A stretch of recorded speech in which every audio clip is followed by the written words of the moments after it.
It was one of those cold, still nights in early November when the air felt too quiet, like something was holding its breath.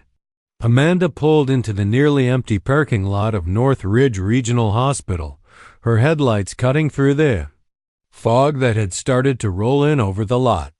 She parked under the single flickering light post, grabbed her coffee, and made her way to the staff entrance. The hospital was small, barely 30 beds, mostly used by locals from the rural community, scattered through the forests and farmland of northern Ontario.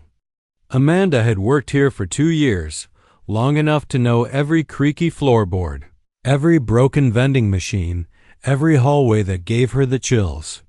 But she never said any of that out loud. You didn't talk about fear in a hospital unless it was in clinical terms: fear of infection, fear of poor vitals, fear of a crashing patient. Not the kind of fear that had nothing to do with charts or monitors.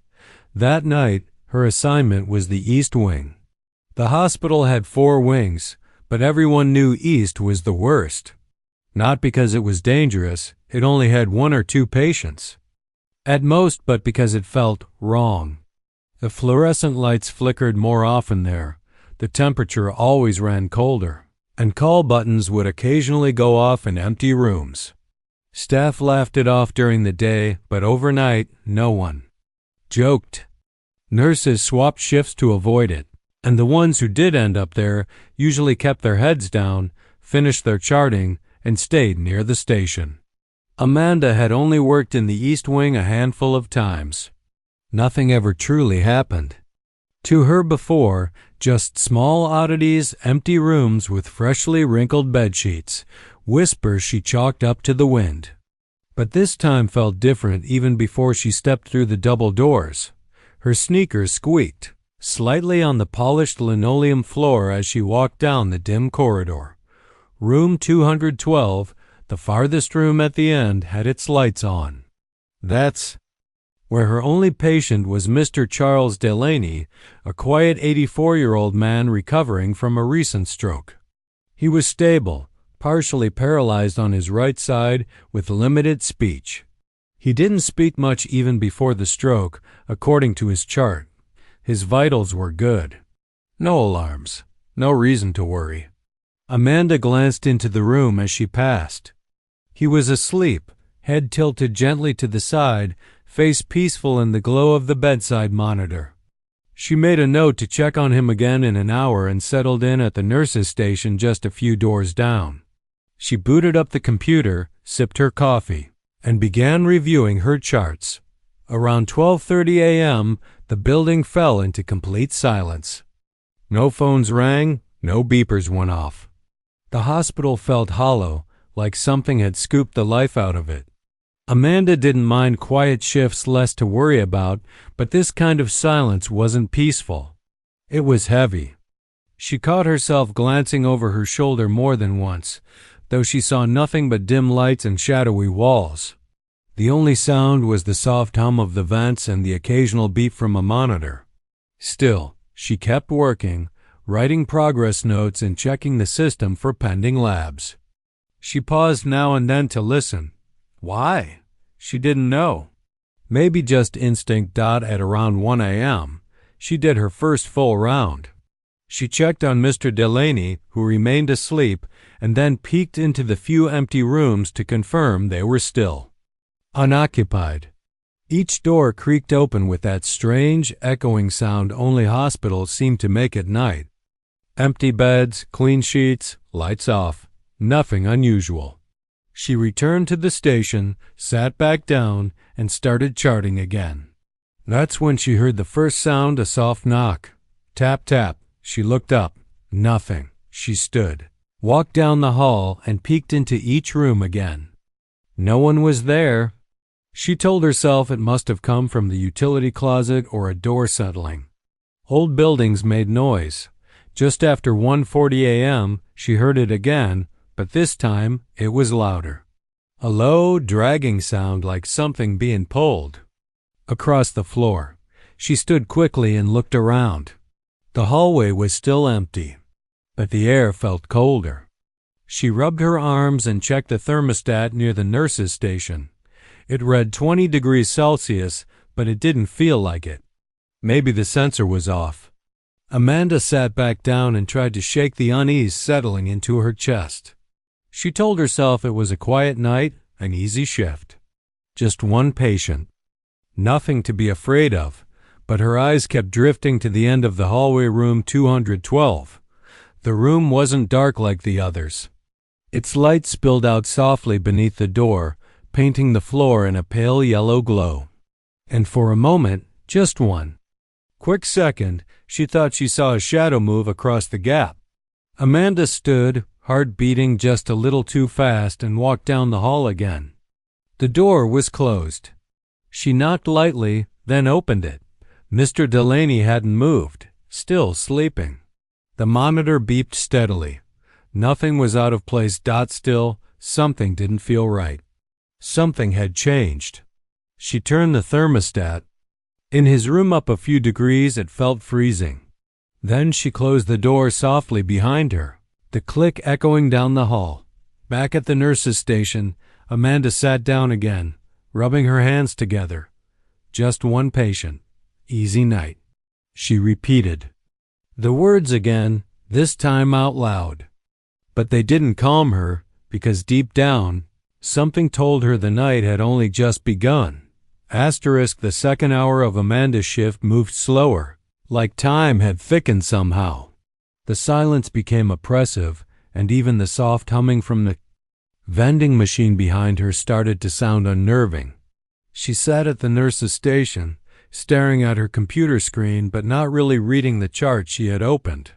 She had that strange, crawling sensation in the back of her neck, like someone was watching her from the hallway. She turned around several times, only to find nothing but stillness and flickering lights. She hated how her own reflection in the glass of the door across the hall would sometimes catch her off guard. The east wing was colder now, noticeably.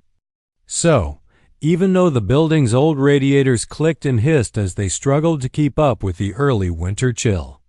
Amanda wrapped her sweater tighter around her and took another sip of coffee, which had gone lukewarm in her mug. At exactly 2:06 a.m., she heard something new whispering. It was faint, but it froze her blood. At first, she thought it might be the old wall vents, maybe air hissing through or the heating system acting up. But as she sat still and focused, she realized these weren't mechanical sounds. They were voices, soft, human, like someone speaking directly above her. She stood up slowly and looked around. There was no one in the hallway. She was completely alone. The whispering continued, a steady murmur of words she couldn't quite make out. It was like someone having a conversation just out of earshot. It was coming from above. She looked up and stared at the metal vent embedded in the ceiling right above the station. The whispers grew louder, though still unintelligible. Amanda felt a chill crawl across her skin. She got up on the chair to get closer to the vent, hoping maybe she'd hear more clearly or confirm it was just the wind. But as she leaned toward it, one sentence became crystal clear, as if someone was right next to her ear. A dry, raspy voice hissed, "He's still watching." Amanda's heart leapt into her throat, and she stumbled off the chair, landing hard on her feet. She backed away, eyes fixed on the vent. The whispering had stopped. Silence returned, just as thick and uneasy as before. She looked around again. No doors were open. No one was coming down the hallway. She tried the nurse's station phone. No dial tone. She picked up her walkie-talkie. Dead. Not even static. She pressed the button again. Nothing. The building felt completely cut off, like the east wing had been severed from the rest of the hospital. Trying to calm herself, Amanda told herself she was being irrational. The hospital was old. The vents could carry sound from other areas. Maybe someone on a different floor was talking. Maybe the power fluctuations were messing with the electronics. But deep down, she knew it wasn't that. She had worked too many nights in this building. She knew what the vents usually sounded like. This was different. She walked briskly down the hall to check on Mr. Delaney. When she entered room 212, she was hit by an icy draft, like someone had left a freezer open. The room felt colder than the hallway, much colder. She checked the thermostat. On the wall, it had been turned all the way down to 10 degrees Celsius. She hadn't done that. She was sure of it. Mr. Delaney lay still in his bed, his face blank, but his eyes were open now. Wide open, he stared at the ceiling, unblinking. Amanda stepped closer and gently touched his shoulder. "Mr. Delaney, are you okay? Can you hear me?" she asked softly. He didn't speak, but his eyes flicked toward her, then immediately back. Up to the corner of the ceiling, she followed his gaze. The corner was dark, nothing there, just a wall. But Amanda couldn't shake the sense that something had been there just moments before. Something watching him. Something watching her. She adjusted the blanket around him and turned the thermostat back up. She didn't want to stay in that room any longer than necessary. As she backed toward the door, Mr. Delaney finally moved. He slowly turned his head, and his mouth opened slightly. His voice was hoarse, barely more than a whisper, but she could make out 2 words. "He's here." Amanda froze in place. "Who?" she asked, barely able to get the word out. But he didn't answer. His eyes were back on the corner again, and he looked terrified. She stepped into the hallway and closed the door behind her, heart pounding in her ears. She returned to the station and tried to call the main desk again. Still no signal. She checked her cell phone no bars, which was strange. The hospital had spotty service, but not total blackouts. She sat back down, clutching the walkie-talkie, and trying to think. She was scared now, really scared, but part of her still clung to logic. There had to be an explanation. Faulty wiring. A sick patient experiencing delirium. Maybe even a prank, though that felt unlikely at this hour. Still, her gut told her otherwise. Something was happening in this wing, something she couldn't explain. The whispering, the freezing room, the terrified look in Mr. Delaney's eyes, it was all connected. Amanda stared down the hallway toward room 212. The lights flickered once, then went still. Somewhere above her, in the vents, she thought she heard breathing, steady, slow. Watching .* by the time the clock on the wall crept past 3:30 a.m., Amanda felt like she was walking through a dream or a nightmare. The hospital no longer felt familiar. The hum of the machines, the sterile scent of antiseptic, even the way the walls glowed under the flickering fluorescent lights, all of it felt distorted, wrong. She tried to focus on her routine, checking charts, logging vitals, making rounds. That's what they teach you in nursing school. Routine helps ground you during chaos. But this wasn't normal chaos. This was the kind that slid in quietly and sat next to you without ever being seen. The whispering had stopped for now, but its echo still filled her thoughts. Amanda tried to shake it off as exhaustion, a trick of the mind, maybe sleep deprivation playing games with her senses. But the things she'd heard, and the way Mr. Delaney had whispered, "He's here," she couldn't ignore it. Every hair on her body still stood on edge. She decided to check on him again, hoping he'd calmed down, maybe even fallen back asleep. The hallway felt longer than usual as she walked to room 212. The air was still unnaturally cold, like the heat wasn't reaching this end of the building. She rubbed her hands together, goosebumps rising under her sweater. When she reached the door, she paused. There was a strange silence on the other side too, still, like time had stopped inside that room. Amanda slowly turned the handle and stepped in. Mr. Delaney was awake and staring. His eyes were locked on the far corner of the room, just to the left of the supply cabinet. His chest was rising and falling quickly, his breathing shallow and panicked. The monitor beside his bed showed an elevated heart rate climbing steadily. "Mr. Delaney," she said softly, stepping closer. "What's wrong? Are you in pain?" No answer. Just that same wide-eyed stare. Amanda followed his gaze again. The corner he was fixated on was darker than the rest of the room, though there were no broken lights. She squinted, trying to see if there was something. There may be a shadow, an object, something casting a reflection, but it was just empty space. Still, the air felt heavy in that spot, like something unseen was standing there, sucking the warmth from the room. Suddenly, the overhead lights flickered twice, then went out completely for 2 seconds. The heart monitor flatlined. A long single tone pierced the silence, and Amanda's heart dropped. She rushed to the bed, reaching for the code button then. The power came back on, and the monitor resumed beeping normally. Mr. Delaney gasped softly, clutching the blanket. Amanda was frozen. She looked at the equipment. No errors, no signs of malfunction. The machines had simply stopped, and then started again. She turned to call for backup, but the intercom let out a burst of static and then fell silent. She reached for her walkie again, still dead. "Damn it," she whispered, turning back to Mr. Delaney. That's when he moved his hand, trembling, lifted slowly, and pointed toward the door. His eyes didn't move. They were still glued to the corner. Amanda hesitated, then turned around to face the hallway.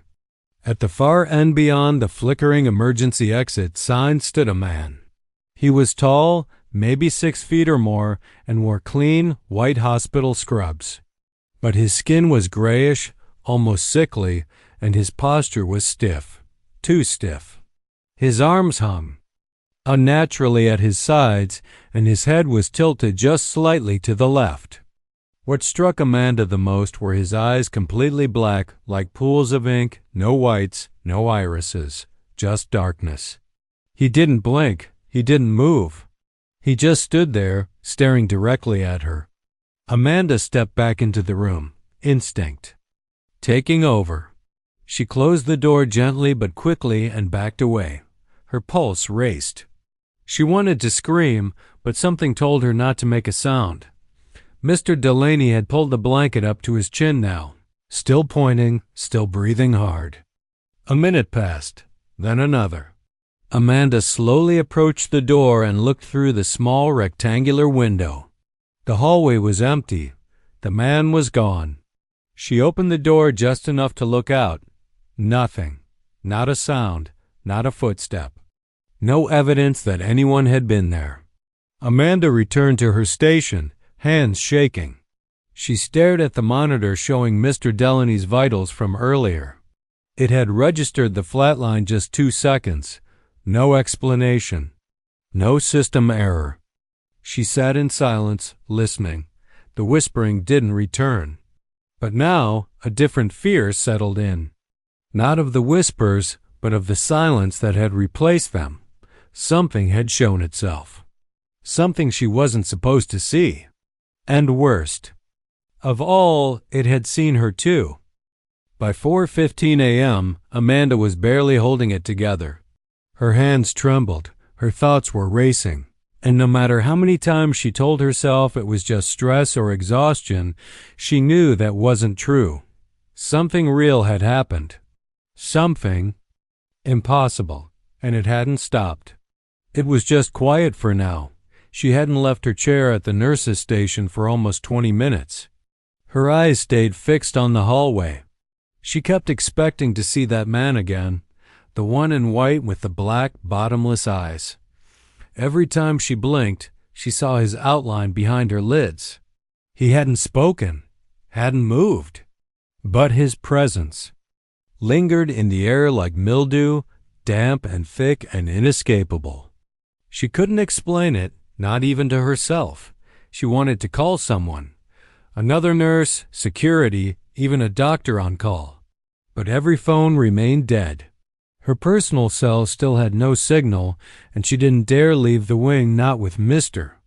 Delaney alone in room 212. Part of her told her to just wait it out. Only a few more hours and the sun would rise. Staff would change over. The East Wing would be full of people again. But another part of her, deeper, colder, knew the worst wasn't over. It wasn't going to wait for daylight. Just before 4:30, a loud crash echoed down the hallway. Amanda jumped to her feet. The sound had come from room 206, an empty room. She hesitated, heart thumping wildly.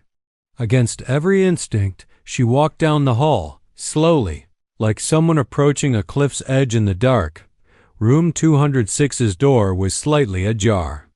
She pushed it open with the back of her hand. Inside, one of the rolling bedside trays had tipped over, metal legs tangled, the tray lying on the floor. The room was empty. No signs of movement. No signs of anyone having been there. But something had changed. The bed was different. The sheets were wrinkled, like someone had been lying in it. Amanda stepped closer and noticed an imprint in the pillow fresh. She felt the mattress with her hand. Still warm, she backed out of the room quickly, every nerve in her body screaming. As she stepped into the hallway again, the lights above her dimmed. Then one of them popped with a loud crack, showering a small puff of dust and flickering electricity. That's when she heard it. Footsteps, not soft, cautious steps, but the slow, steady, deliberate sound of bare feet slapping against linoleum. They echoed from somewhere behind her, far away at first, but getting closer. Amanda turned and looked down the hallway. It was empty, but the sound was getting louder, closer. She couldn't see anyone, but the footsteps kept approaching. One after another, closer, closer, panicked. Amanda ran back to room 212. Mr. Delaney was awake, sitting up now, eyes still locked on the same corner of the room. He looked worse. His skin had gone pale, almost gray. He was trembling. He's inside, he whispered hoarsely. He doesn't need the door anymore. Amanda swallowed hard, her voice barely working. Who is he? Mr. Delaney slowly turned his head toward her. For a second, his eyes shifted, not with fear, but with sorrow. He watches the ones who are alone, he said. He waits until you see him. And then, he didn't finish. Suddenly the lights went out again, this time completely. The room was plunged into darkness. Amanda couldn't even see her hands in front of her face. She reached for her penlight, flicked it on, and shined it toward the corner of the room. What she saw froze her blood. The man in white was standing in the corner. His black eyes glistened in the beam of the penlight, and this time his mouth was open wide. Too wide. His jaw looked like it had been broken to stretch beyond human shape. His teeth weren't sharp, but they were many. Rows upon rows, small and flat and wrong. Amanda couldn't breathe. She dropped the flashlight. It clattered to the floor, the light beam spinning across the walls. Mr. Delaney began to scream. It wasn't loud, it was weak and hoarse, like all. The air was being sucked out of him. Amanda turned to grab him, to pull him out of bed, but when she looked back, he was convulsing. The monitor flatlined again. She hit the code button. Nothing. Then silence. The flashlight had rolled under. The bed, still glowing, casting a strange, soft light upward. She backed toward the door, her hands shaking uncontrollably. The man in white was gone. And Mr. Delaney was dead. She stumbled into the hallway. Her vision blurred with tears, fear, and disbelief. Lights flickered back on. The monitors rebooted. Phones came back online. People arrived an hour later. Doctors, other nurses. Everyone rushed to room 212. They listed the death as cardiac arrest. Natural, they said. He was old, they told Amanda. Sometimes it just happens. She didn't argue, But what she didn't tell them, what she couldn't tell them, was what happened next. 2 days later, during her next shift, Amanda checked the patient log. Room 212 had been reassigned. The new patient was a middle-aged man recovering from surgery. As Amanda passed by, she heard the nurse on duty ask, "Did you sleep okay last night?" The man responded in a low, tired voice, "I kept waking up. Someone was standing in the corner, just watching me." Amanda didn't look inside. She kept walking. She never worked the East Wing again.